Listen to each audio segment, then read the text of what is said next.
إن الحمد لله نحمده ونستعينه ونستغفره ونعوذ بالله من شرور أنفسنا ومن سيئات أعمالنا من يهده الله فلا مضل له ومن يضلل فلا هادي له وأشهد أن لا إله إلا الله وحده لا شريك له وأشهد أن محمدا عبده ورسوله أما بعد فإن خير الحديث كتاب الله وخير الهدي هدي محمد صلى الله عليه وسلم وشر الأمور محدثاتها وكل محدثة بدعة وكل بدعة ضلالة وكل ضلالة في النار. أعوذ بالله من الشيطان الرجيم. بسم الله الرحمن الرحيم. قال ومن يقنط من رحمة ربه إلا الضالون. علماء کرام، بزرگان دین، نوجوانان ملت، چھوٹے پیارے معصوم بچوں، انسان کے حالات ہمیشہ ایک جیسے نہیں رہتے ہیں. انسان کی زندگی میں اتار چڑھاؤ ہوتا ہے. انسان کی زندگی کے بہت سارے دن خوشی کے ساتھ گزرتے ہیں تو انسان کو اپنی زندگی میں مصیبتوں کا، تکلیفوں کا، دکھ کا، غموں کا سامنا کرنا پڑتا ہے. انسان جب تکلیفوں میں ہو، مصیبتوں میں ہو، غموں میں ہو تو اسے کیا کرنا چاہیے؟ کیا انسان مشکل حالات میں، پریشانی کے وقت میں مایوس ہو کر بیٹھ جائے، نا امید ہو کر بیٹھ جائے، یا انسان ہمت رکھے، حوصلہ رکھے، اپنے رب کے آگے ہاتھ پھیلائے، دعائیں کریں اور ان مشکلات سے نکلنے کا کوئی حل تلاش کرے؟ میرے بھائیوں، قرآن کریم کی ایک آیت کریمہ میں نے آپ کے سامنے پڑھی. اللہ تعالیٰ فرماتا ہے قال ومن يقنط من رحمت ربه الا الضالون، کہ گمراہ لوگ ہی اللہ کی رحمت سے مایوس ہوتے ہیں. گمراہ لوگ اللہ کی رحمت سے مایوس ہو جاتے ہیں. مایوس ہو جانا، نا امید ہو جانا، یہ گمراہ لوگوں کی علامت ہے. پیارے نبی صلی اللہ علیہ وسلم سے کبیرہ گناہ، بڑے گناہوں سے متعلق پوچھا گیا تو آپ صلی اللہ علیہ وسلم نے جو بڑے گناہ ذکر فرمائے ان میں سے ایک گناہ یہ بھی ذکر فرمایا کہ ایک بندہ اللہ تعالیٰ کی رحمت سے مایوس ہو جائے، نا امید ہو جائے. یہ جو خطبہ ہے اس میں ایک میسج، ایک پیغام میں دینا چاہتا ہوں کہ دیکھیے، ہماری زندگی کے بہت سارے ایسے مراحل ہیں کہ جہاں ہم مایوس ہو جاتے ہیں، نا امید ہو جاتے ہیں. وہ کون کون سے مراحل ہیں جہاں ہم مایوسی کا شکار ہوتے ہیں، نا امیدی کا شکار ہوتے ہیں؟ کچھ مراحل میں آپ کے سامنے ذکر کروں گا. پہلی بات جو میں نے آپ کے سامنے ذکر کی کہ اللہ نے فرمایا کہ اللہ کی رحمت سے جو گمراہ لوگ ہوتے ہیں، ضالون، وہی مایوس ہوتے ہیں. مفسرین فرماتے ہیں کہ یہ گمراہ کسے کہا گیا ہے؟ کون ہے اللہ کی رحمت سے مایوس ہونے والے؟ کہا فرمایا یہ وہ لوگ ہیں جو اللہ تعالیٰ کی صفات کو نہیں جانتے، جن کو اللہ تعالیٰ کی خوبیوں کا علم نہیں ہے، جن کو اللہ تعالیٰ کی رحمت کا علم نہیں ہے، جنہوں نے پڑھا ہی نہیں، جنہوں نے جانا ہی نہیں کہ اللہ تعالیٰ ہر چیز پر قادر ہے. ان مسائل سے، ان مشکلات سے، ان پریشانیوں سے نجات دینے والی ذات اللہ تعالیٰ کی ذات ہے. کہا انسان جب اللہ تعالیٰ کی صفات نہیں پڑھتا ہے، اللہ تعالیٰ کی خوبیوں کے بارے میں نہیں پڑھتا ہے، اور اللہ تعالیٰ کی قدرتوں کا اس کے پاس علم نہ ہو، تو ایسا شخص مایوس ہو جاتا ہے، نا امید ہو جاتا ہے۔ ہماری زندگی کے بہت سارے ایسے مراحل ہیں جہاں ہم مایوس ہوتے، نا امید ہوتے۔ نمبر 1، گناہوں کے بارے میں مایوسی۔ قرآن کریم میں اللہ تعالیٰ فرماتا ہے قُلْ يَا عِبَادِيَ الَّذِينَ أَسْرَفُوا عَلَىٰ أَنفُسِهِمْ لَا تَقْنَطُوا مِن رَحْمَةِ اللَّهِ إِنَّ اللَّهَ يَغْفِرُ الذُّنُوبَ جَمِيعًا إِنَّهُ هُوَ الْغَفُورُ الرَّحِيمُ۔ آپ کہہ دیجئے کہ اے میرے بندو، یا عبادی الذین اسرفوا علی انفسہم، آپ کہہ دیجئے کہ اے میرے بندو جنہوں نے اپنے آپ پر، اپنی جانوں پر ظلم کیا۔ اپنی آپ پر، اپنی جانوں پر ظلم کرنے کا کیا مطلب ہے؟ یہاں اپنے آپ پر، اپنی جانوں پر ظلم کرنے کا مطلب یہ ہے کہ ایک بندہ اللہ تعالیٰ کی نافرمانی کرے، ایک بندہ گناہوں کے اندر اپنی زندگی گزارے۔ انسان جب گناہ کرتا ہے تو اپنے آپ پر، اپنی جان پر ظلم کرتا ہے۔ اس آیت کریمہ میں ایک پیغام ہے کہ جنہوں نے اپنے آپ پر ظلم کیا، یعنی یہ گناہوں کی جو ہماری زندگی ہے، تو ہمیں مایوس ہونے کی ضرورت نہیں ہے۔ انسان کفر میں ہے تو کفر سے ایمان کی طرف لوٹ آئے، انسان شرک میں مبتلا ہے تو انسان توحید کی طرف لوٹ آئے، بدعات کی طرف ہم ہیں تو ہم سنت کی طرف لوٹ آئے۔ ہم اپنی زندگی میں بہت سارے گناہوں میں ملوث ہیں، بہت سارے گناہ ہم انجام دیتے ہیں، ہمیں ان گناہوں کو ترک کر کے، چھوڑ کر کے نیکیوں کی طرف آنے کی ضرورت ہے۔ اللہ تعالیٰ کہتا ہے اگر ہم سے بہت گناہ ہو گئے ہیں ہمیں مایوس نہیں ہونا ہے۔ آج دیکھا یہ جاتا ہے کہ بہت سارے ایسے بھائی کہ جن کو توفیق نہیں ہوئی کہ 25 30 سال 40 سال 50 سال زندگی کے گناہوں میں گزر گئے، اللہ کی نافرمانی میں گزر گئے، اب ان کو احساس ہوا کہ زندگی کے یہ 40 50 سال ہم نے گناہوں میں گزار دیے ہیں، تو اب ہمیں معافی مانگنی چاہیے، توبہ کرنی چاہیے، استغفار کرنا چاہیے۔ لیکن ذہن میں ایک خیال آتا ہے کہ اتنی زندگی ہم نے گناہوں میں گزار دی ہے تو اب ہماری معافی ہو سکتی ہے کہ نہیں، اللہ تعالیٰ ہماری توبہ قبول کرے گا یا نہیں کرے گا۔ بلکہ بہت سارے ایسے بھائیوں کو دیکھا جاتا ہے کہ احساس ہو جاتا ہے اب زندگی بھر نماز نہیں پڑھی ہے، سوچتے ہیں کہ مسجد آئے، نماز پڑھے، اللہ کو راضی کرے، دل میں ایک خیال آتا ہے کہ ابھی شاید کوئی مصلی یہ کہے گا کہ بھئی یہ چاند کہاں سے نکل آیا، راستہ تو نہیں بھول گئے، آپ راستہ بھٹک تو نہیں گئے۔ ایسا ان کا انسان کے ساتھ ہوتا ہے کہ ایک زندگی کے گناہوں میں گزر گئی، اللہ کی نافرمانی میں گزر گئی، اب جب قریب آنا چاہتے ہیں، توبہ استغفار کرنا چاہتے ہیں، رب کو منانا چاہتے ہیں، کہا چلو مسجد میں آؤ، نمازیں نہیں پڑھتا تھا پڑھوں، تو دل میں خیال آتا ہے لوگ کیا کہیں گے، طرح طرح کی باتیں ہوگی۔ اس آیت کریمہ میں میرے بھائیوں پیغام ہے، ہم اور آپ سے اب تک جو گناہ ہوئے ہیں، گناہوں کی جو ہماری زندگی ہے، اللہ نے ہمیں موقع دیا ہے کہ ہم توبہ کر لیں، استغفار کر لے، اپنے رب کو منا لے۔ لا تقنطوا من رحمت اللہ، تم اللہ تعالیٰ کی رحمت سے مایوس نہ ہو، نا امید نہ ہو۔ اللہ تعالیٰ غفور ہے، بخشنے والا ہے، رحم فرمانے والا ہے، یہ انسان کے ذہن میں ہونا چاہیے۔ انسان اپنے گناہوں کے بارے میں مایوس نہ ہو، توبہ استغفار کرے، اپنے رب کو منائے۔ زندگی کا دوسرا مرحلہ جہاں بہت سارے لوگ مایوس ہوتے ہیں وہ ہے رزق کا معاملہ، روزی روٹی کا معاملہ۔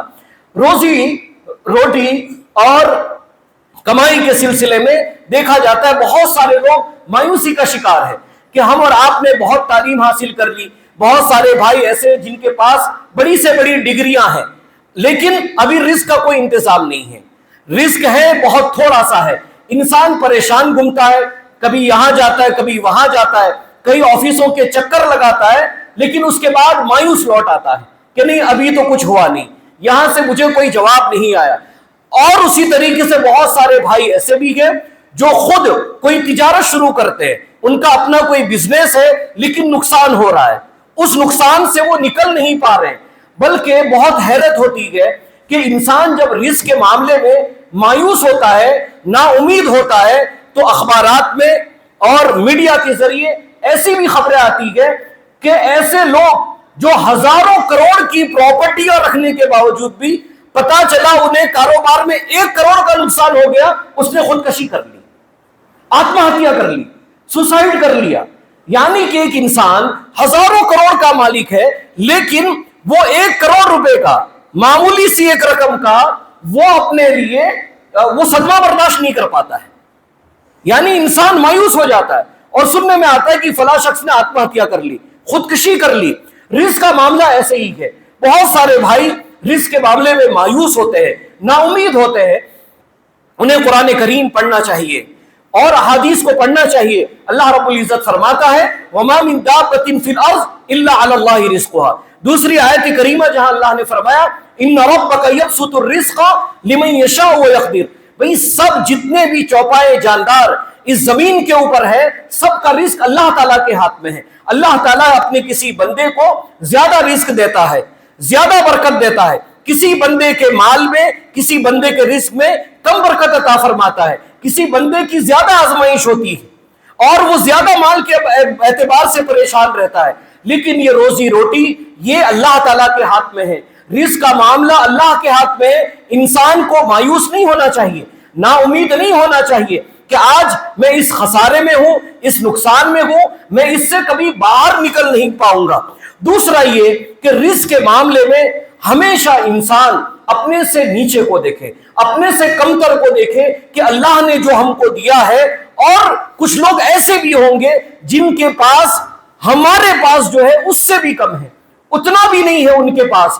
آپ احادیث کریمہ پڑھیے، اللہ کے نبی صلی اللہ علیہ وسلم کے گھر کے حالات دیکھیے۔ اما عائشہ فرماتی ہے کہ کبھی کبھی دو دو مہینے تک گھر میں چولہا نہیں جلتا تھا۔ آج کون سا ایسا مسلمان ہے جو رزق کے اعتبار سے اتنا پریشان ہو؟ تو رزق کے معاملے میں بہت سارے بھائی پریشان ہوتے ہیں، مایوس ہوتے ہیں، انہیں نا امید نہیں ہونا چاہیے۔ یہ اللہ کے ہاتھ میں ہے، ہم محنت کریں، کوشش کریں، اللہ تعالیٰ اس میں برکت عطا فرمانے والا ہے۔ نمبر 3، اولاد کے معاملے میں مایوسی، نا امید ہو جانا۔ ایک بندہ ہے، ایک بھائی ہے، اس نے شادی کر لی ہے، اب شادی ہو گئی، اور شادی کے بعد 1 سال 2 سال جو بھی مرحلے جیسے جیسے سال وقت ایام آگے بڑھتے ہیں تو انسان اولاد نہیں ہے۔ 1 سال ہو جاتا ہے، سماج معاشرے کے لوگ پوچھتے ہیں کیا بھئی کوئی گڈ نیوز ہے، کوئی خوشخبری ہے؟ پتا چلا 1 سال میں اولاد دی، 2 سال میں اولاد دی۔ اولاد کے معاملے میں بہت سارے لوگ مایوس، نا امید نظر آتے ہیں، بلکہ شادی کے بعد اولاد نہ ہونا، کئی گھروں میں جھگڑے ہوتے ہیں۔ بچی جو شادی کر کے گئی ہے اس کو بھی ستایا جاتا ہے، اور کبھی کبھی لڑکے کے ساتھ بھی برا سلوک کیا جاتا ہے۔ ہم مسلمانوں کو یہ بات یاد رکھنی چاہیے کہ اولاد کے بارے میں مایوس نہ ہو۔ اولاد کا عطا کرنا یہ اللہ تعالیٰ کے ہاتھ میں ہے۔ للہ ملک السماوات والارض یخلق ما یشاء یہب لمن یشاء اناثا ویہب لمن یشاء الذکور او یزوجہم ذکرانا واناثا ویجعل من یشاء عقیما۔ اللہ تعالیٰ جسے چاہتا ہے بچیاں دیتا ہے، جسے چاہتا ہے بچے دیتا ہے، لڑکوں سے نوازتا ہے، اور جسے چاہتا ہے بچے بچیاں دونوں دیتا ہے، اور جسے چاہتا ہے اللہ تعالیٰ بے اولاد رکھتا ہے۔ اولاد کے بارے میں مایوسی، نا امیدی کہ 5 سال ہو گیا، 2 سال ہو گیا، اولاد نہیں، اس کا معاملہ اللہ کے ہاتھ میں چھوڑنا چاہیے۔ اور صحیح بات تو یہ ہے، اس پر ایک مسلمان غور کرے، کیا واقعی اولاد کے معاملے میں ہم اللہ تعالیٰ سے ویسے ہی دعائیں مانگتے ہیں جیسے انبیاء کرام نے مانگی تھی؟ ہم اور آپ اگر زکریا علیہ السلام کی دعاؤں کے الفاظ پر غور کریں تو ہمیں پتا چلے گا زکریا علیہ السلام کیا کہتے ہیں۔ بڑھاپا ہے، کہہ رہے ہیں قال رب انی وہن العظم منی واشتعل الرأس شیبا ولم اکن بدعائک رب شقیا، کہ اے میرے رب اب ہڈیاں کمزور ہو چکی ہیں، ہڈیاں کمزور ہو چکی ہے، بڑھاپا آ چکا ہے، لیکن اللہ میں تجھ سے مانگ کر کبھی محروم نہیں رہا۔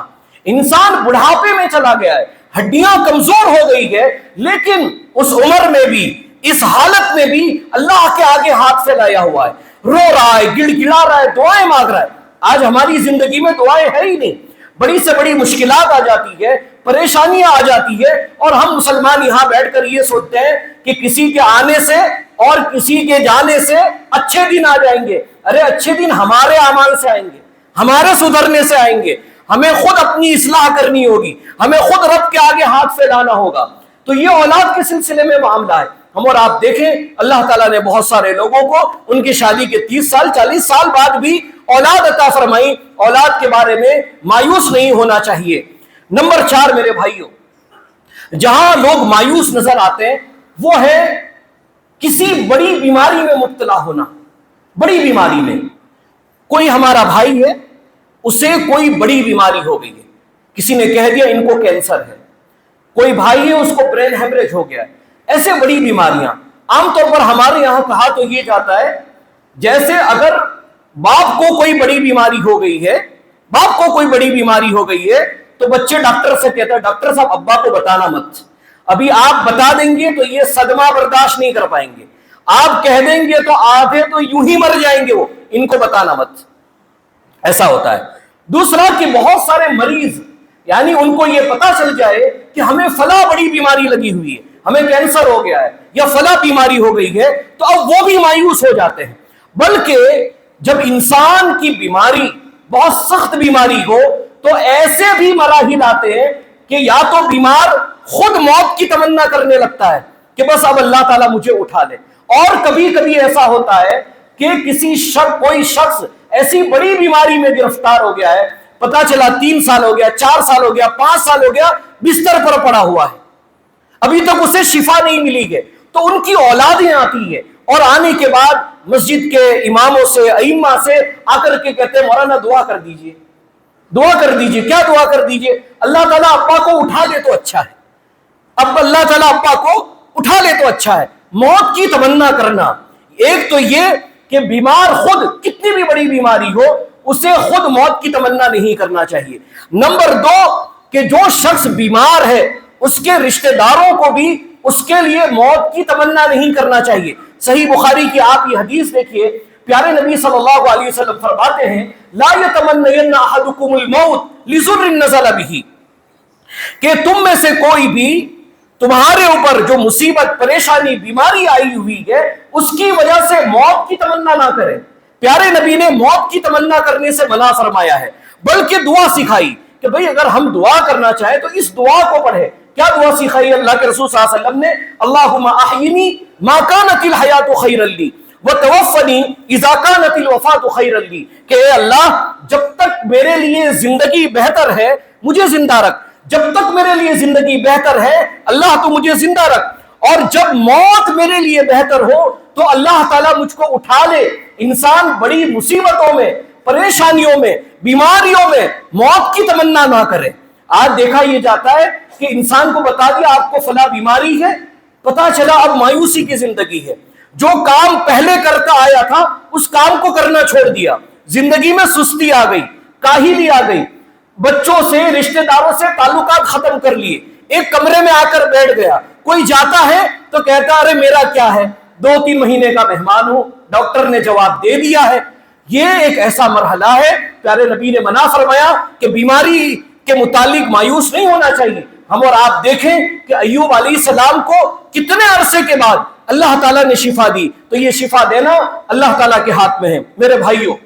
اسی طریقے سے مایوسی اور نا امیدی کا جو ایک مرحلہ ہے وہ ہدایت کے بارے میں ہے۔ ہدایت کے بارے میں کیا ہے کہ ہم اور آپ دیکھتے ہیں کہ کسی فیملی میں کوئی بھائی ہے وہ صحیح راستے پر ہے، اللہ تعالیٰ نے اسے توفیق دی ہے، وہ قرآن و حدیث پر عمل کر رہا ہے، لیکن اسی فیملی کا کوئی شخص ہے جو قرآن حدیث سے بہت دور ہے۔ یا ہم اور آپ اپنی زندگی میں ایسا کہتے ہیں کہ امام صاحب فلاں آدمی کو بہت سمجھایا، اس پر حجت قائم کر دی، بہت سمجھا لیا، اس کو سب کچھ بتا لیا، اب یہ سدھرنے والا نہیں ہے، اب یہ سدھرنے والا نہیں ہے، اب اس کی اصلاح کی کوئی امید نہیں ہے۔ میرے بھائیوں، ہدایت کا جو معاملہ ہے اس میں مایوس نہیں ہونا چاہیے۔ ہمیں کوئی ہمارا اپنا بھائی اگر غلط راستے پر ہے، گناہ کر رہا ہے، صحیح راستے پر نہیں ہے، تو بھی اس کے لیے ہدایت کی دعا کرتے رہنا چاہیے۔ کیوں؟ آپ اس حدیث کو سنیے، صحیح بخاری کی حدیث ہے، لما حضرت ابا طالب الوفات جاءه رسول اللہ صلی اللہ علیہ وسلم وعنده ابو جہل وعبداللہ بن ابی امیہ، اللہ کے نبی صلی اللہ علیہ وسلم کے چچا ابو طالب کے انتقال کا وقت قریب آیا، موت کا وقت قریب ہے، اللہ کے رسول صلی اللہ علیہ وسلم اپنے چچا کے پاس آتے ہیں، پاس میں ابو جہل بھی بیٹھا ہوا ہے اور عبداللہ بن ابی امیہ دونوں بیٹھے ہوئے ہیں۔ پیارے نبی صلی اللہ علیہ وسلم آتے ہیں اور اپنے چچا سے کہتے ہیں یا امی قل لا الہ الا اللہ کلمۃ احاج لک بہا عند اللہ، اے میرے چچا آپ کلمہ پڑھ لیجئے، کلمہ پڑھ لیجئے، آپ ایمان لے آئیے، میں اس کلمہ کو، آپ کے ایمان لانے کو حجت دلیل بنا کر کے رب کے سامنے پیش کروں گا. اور سامنے ابو جہل بیٹھا ہوا ہے, عبداللہ بن ابی امیہ بیٹھا ہوا ہے. وہ دونوں کیا کہتے ہیں, اترغب عن ملت عبد المطلب, ارے ابو طالب اپنے باپ دادا کے دین سے پھر جاؤ گے, باپ دادا کا دین چھوڑ دو گے, عبد المطلب کا دین چھوڑ دو گے. ادھر پیارے نبی سمجھاتے ہیں اور ادھر وہ سمجھاتے ہیں, دونوں اپنی بات رکھ رہے ہیں. نتیجہ کیا ہوا؟ نتیجہ یہ ہوا کہ ابو طالب ایمان نہیں لائے, ایمان نہیں لائے. پیارے نبی چاہتے تھے ان کے چچا کو ہدایت ملے, نہیں ملی. لیکن اس حدیث میں ایک بات اور ہے, وہ بات یہ ہے کہ ابو طالب کو ایمان سے روکنے والے دو لوگ تھے, ایک ابو جہل اور ایک عبداللہ بن ابی امیہ.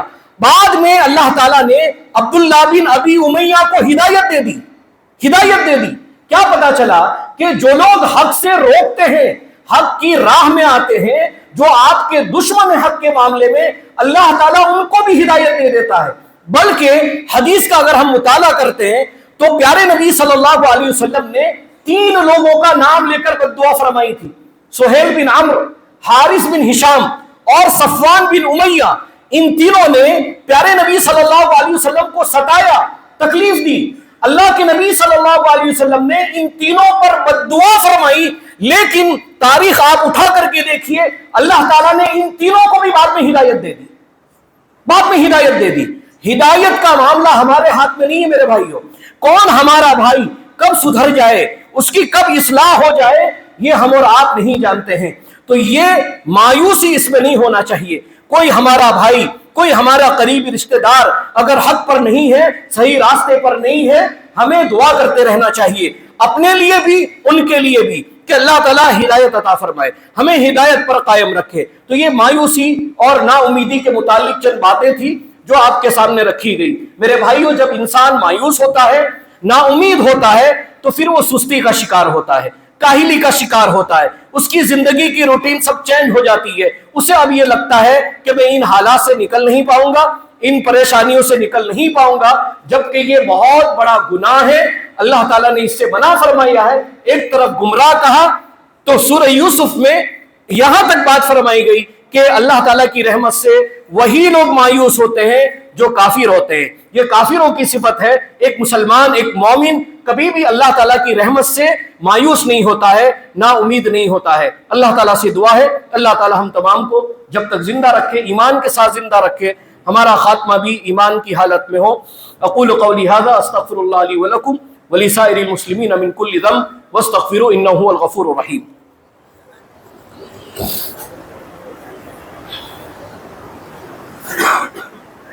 الحمد للہ رب العالمین والصلاة والسلام علی رسولہ الکریم, اما بعد. اعوذ باللہ من الشیطان الرجیم, بسم اللہ الرحمن الرحیم. ان اللہ وملائکتہ یصلون علی النبی یا ایھا الذین آمنوا صلوا علیہ وسلموا تسلیما. اللہم صل علی محمد وعلی آل محمد کما صلیت علی ابراہیم وعلی آل ابراہیم انک حمید مجید. اللہم بارک علی محمد وعلی آل محمد کما بارکت علی ابراہیم وعلى آل إبراهيم إنك حميد مجيد. إن الله يأمر بالعدل والإحسان وإيتاء ذي القربى وينهى عن الفحشاء والمنكر والبغي يعظكم لعلكم تذكرون. اذكروا الله يذكركم وادعوه يستجب لكم ولذكر الله أكبر.